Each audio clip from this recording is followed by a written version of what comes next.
Assassin's Creed Nexus VR review. They finally reviewed it.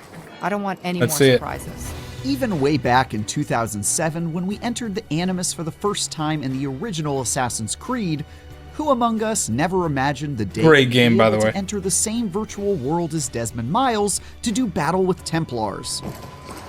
Well, we may not be dangling from a giant robot tentacle like Michael Fassbender just yet, Which was not a good movie. but with Assassin's Creed Nexus VR, we're at least one step closer to that holy grail. Thankfully, the series' first crack at VR is largely a success, providing an unexpectedly complete Assassin's Creed adventure that nails parkour and stealth, Wow. and even has a decent story to boot. I call the project the Nexus Eye. It's Ubisoft's most immersive Assassin's Creed game ever, and although there are plenty of areas in need of improvement, from the dull and unremarkable combat to technical issues and blurry characters, the vast majority of my time Two seeing thumbs the up. eyes of an assassin was well spent.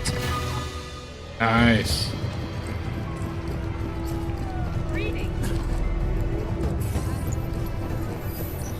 Nexus is an action-adventure game that recreates every part of the traditional Assassin's Creed experience in virtual reality, and that never stops being an impressive feat, even when some of those elements don't end up working super well from this perspective. Let's see what you're made of.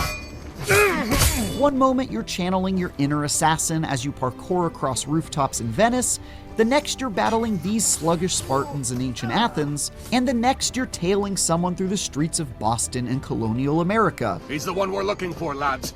Got you now, traitor. The roughly 15-hour campaign feels 15 every bit as hours, fleshed not bad. out as any non-VR game in the series, give or take a few dozen hours of bloat, complete with optional historical trivia collectibles and minigame challenges like parkour time trials. It's downright impressive just how much of the Assassin's Creed format the developers looks managed dope. to pack into the wire-free Quest I hate 3. that I get like so The sick on story throws VR. you into the precarious position of playing double agent between the series' most powerful factions, Abstergo and the Brotherhood of Assassins, as you're contracted by both to enter the Animus in search of artifacts that would help Abstergo build yet another mind-controlling MacGuffin. We believe it predates human civilization. There are some familiar, if not very exciting, faces, like Desmond's remember, old yeah. pals Rebecca Crane and Sean Hastings from the Brotherhood, Yeah. as well as some more interesting new ones, like your evil Abstergo lady boss Dominica Wilk, who's played by that actress who filled Ryan Reynolds' mouth with mashed potatoes in Deadpool. As you're sent into the Animus in search of ancient Don't remember artifacts, that. you'll revisit three of the series' protagonists, the Renaissance-era goat Ezio, Ezio. everyone's favorite Mystios, Cassandra, and Connor, who's somehow even more boring and monotone than I remember him being in Assassin's Creed 3. Very well. I will deal with the guards and unlock the path. Each gets their own little miniature campaign that feels like a small taste of their previous adventures. Ezio sneaks around, undermining and assassinating Templars, while attending Carnival and being the coolest dude ever. Cassandra's story focuses on the politics and war of her time, making it unfortunately combat-heavy, and Connor helps America stick it to those crumpet-eating, snaggle-toothed kneelers from across the pond. Due to the much smaller amount of time spent with each of these settings and casts of characters, it can be a bit hard to keep track of all the plots as you jump back and forth between them, especially if you didn't play or don't remember their previous escapades. But whatever cohesion Nexus loses with its 3 Animus side quests, it makes up for with pure novelty and variety of enjoying 3 different settings, which kept me from getting tired of any one of them after over 20 hours jumping off rooftops. It looks good.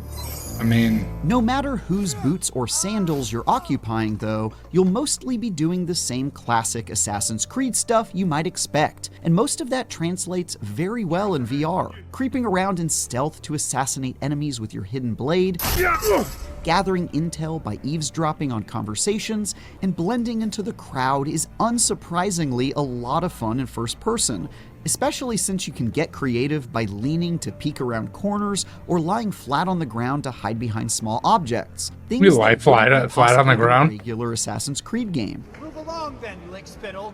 Parkour is even more impressive, as you can leap over objects and across gaps by simply holding the run button and facing in whichever direction you want to go. And borrowing from loads of VR games that have nailed climbing mechanics, you can scale almost any structure intuitively by pulling yourself up any surface that looks grippable, and if you're feeling brave, throwing yourself into the air to make a death-defying grab onto an otherwise out-of-reach ledge.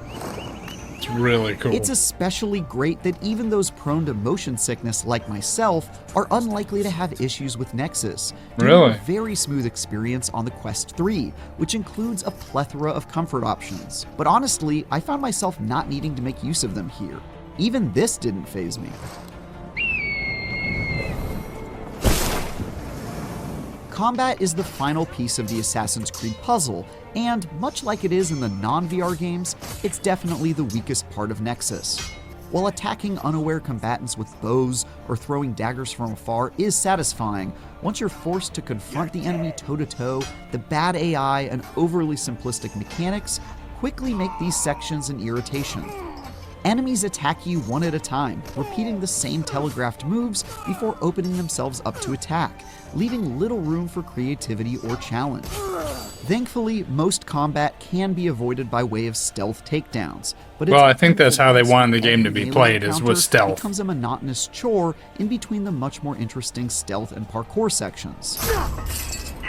Despite performing well most of the time, Nexus also has some technical shortcomings that feel really out of place in an otherwise polished package. Namely, loading screens happen before and after every cutscene or whenever you enter a new room or area. That's how it's always been. Like they last way longer than they should. Partly because you have the loading screen strapped to your face and can't easily glance at your phone or say hello to a loved one during that downtime. There's also a number of bugs and performance issues, from dropped frames to outright crashes that feel like someone unplugged the Animus. And although environments look great as you're parkouring through them, if you hang around long enough to take a good look at someone's face during a cutscene or combat, it's impossible not to notice how low-res and featureless. Yeah, I mean, I can see it from here. It looks low-res. Is certainly not a new issue in the world of standalone VR. But when the sacrifice in their fidelity still doesn't allow for consistent performance, it can definitely feel like Nexus is already stretching Meta's latest headset to its limits. I have no time for flattery. Hopefully we'll see a PC VR or PSVR 2 version at some point down the line so that Ubisoft can crank up the detail, but nothing's been announced just yet. Enough sightseeing, fool. Right, what's the verdict? Assassin's Creed Nexus VR isn't just another fragmented tech demo, but a fully realized Assassin's Creed game that benefits greatly from its new medium and breathes life into the familiar Ubisoft formula. Running across rooftops in Renaissance-era Italy and sneaking through the streets of ancient Athens is a blast. And the fact that none of that made me want to hurl is a testament to just how much Nexus takes advantage of the MetaQuest 3's shiny new hardware. It's unfortunate that combat seems like an afterthought compared to the rest of Nexus's polished systems, and occasional technical issues and immersion-breaking bugs definitely pulled me out of the experience from time to time. Even so, Nexus has reignited my interest in virtual reality, as only dancing through the streets of Venice as Ezio could do, and it feels good to be back. For more, check out our reviews of the Modern Warfare 3 single-player campaign and Like a Dragon Gaiden, the man who erased his name. That might be good. For everything else, stick with IGN. And me. Thank you. Assassin's Creed Nexus VR review. Got a 7. I can't believe it didn't make him sick, because I would definitely feel sick. I mean, but if he's prone to motion sickness, like I am, that might be a good thing.